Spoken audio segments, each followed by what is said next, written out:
Maya Johnson adjusted her blazer as she walked down the airport terminal, her heels clicking confidently against the polished floor. As CEO of TechFlow Industries, she had built a billion-dollar empire from nothing. Today's flight to Miami would seal the biggest deal of her career.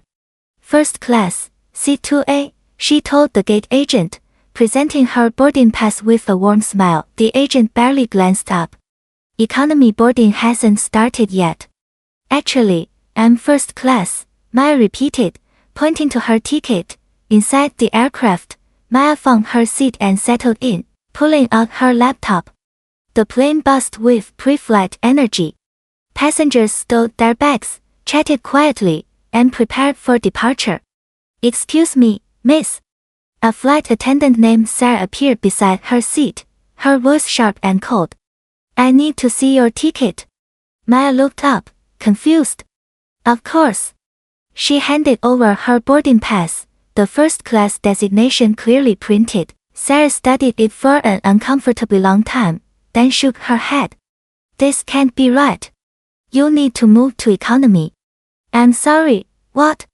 Maya's voice remained calm, but her heart began racing. My ticket clearly shows seat 2A, first class. Ma'am, please don't make a scene. Just gather your things and move to the back. Other passengers turned to watch. Some pulled out their phones, sensing drama. Maya felt dozens of eyes on her, judging, assuming, deciding her fate before knowing the truth. I paid for this seat, Maya said firmly. My company booked it 3 weeks ago. I'm not moving. Sarah's face flushed red. Security. She called out sharply. 2 uniformed officers boarded the plane within minutes. Their heavy footsteps echoed through the cabin as they approached Maya's row. Ma'am, we need you to come with us, the first officer said. For what exactly? Maya asked, her voice steady despite the humiliation burning in her chest. Disrupting the flight. Maya stood slowly, gathering her belongings with dignity intact.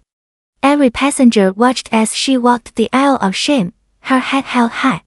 Behind her, she heard whispers, murmurs, and the distinctive sound of phone cameras recording her exit. The airport security office felt cold and sterile. Maya sat across from 2 officers who barely looked at her during questioning. Flight attendant says you refused to follow crew instructions, one officer said, filling out paperwork. I showed my valid first-class ticket and refused to give up my paid seat, Maya corrected. That's not the same thing. 4 hours later, Maya finally boarded another flight, this time in economy. Her phone buzzed constantly with notifications, but she ignored them until landing in Miami. Her assistant Alex met her at baggage claim, tablet in hand and worry etched across his face. Maya, you need to see this, Alex said, showing her the screen. The video had gone viral. 5 million views in 6 hours. Comments poured in from around the world, most expressing outrage and support. The hashtag Skyline Shame was trending globally. The whole world saw what they did to you, Alex said softly. Maya watched the footage once, her jaw tightening as she relived the humiliation. Then she closed the tablet and looked at Alex with determination in her eyes. Good, she said. Now they'll see what I do about it. Back in New York, Maya called an emergency meeting with her legal team. David Chen, her longtime attorney, had already begun researching. This isn't isolated, David said, spreading documents across the conference table.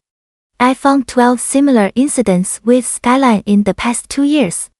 All involving black passengers in first class. Maya studied the files, her anger transforming into cold, calculated purpose. What are our options? Class action lawsuit. Discrimination, emotional distress, violation of civil rights. But Maya, David paused, this will be a long fight. They have armies of lawyers. So do I, Maya replied. And I have something they don't. What's that? The truth. And 800 million reasons to make sure this never happens again. David smiled for the first time that day. Let's make history. Within a week, Maya had assembled a team of the country's top civil rights attorneys. Victims came forward from across the nation, each with similar stories of humiliation and discrimination. The courtroom battle lasted 8 months. Skyline's executives squirmed under cross-examination as evidence mounted. Employee testimonies revealed systematic bias training that targeted minority passengers. Internal emails showed executives joking about keeping the riffraff out of first class. On a crisp October morning, the jury delivered their verdict: $800 million in damages. The largest airline discrimination settlement in history, but Maya wasn't finished.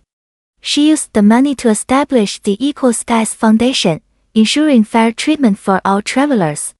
Skyline was forced to implement comprehensive anti-bias training and hire a diversity oversight board. Today, Maya still flies first class. But now, she travels in a world she helped change, where dignity isn't determined by the color of your skin, and justice soars at 30,000 feet.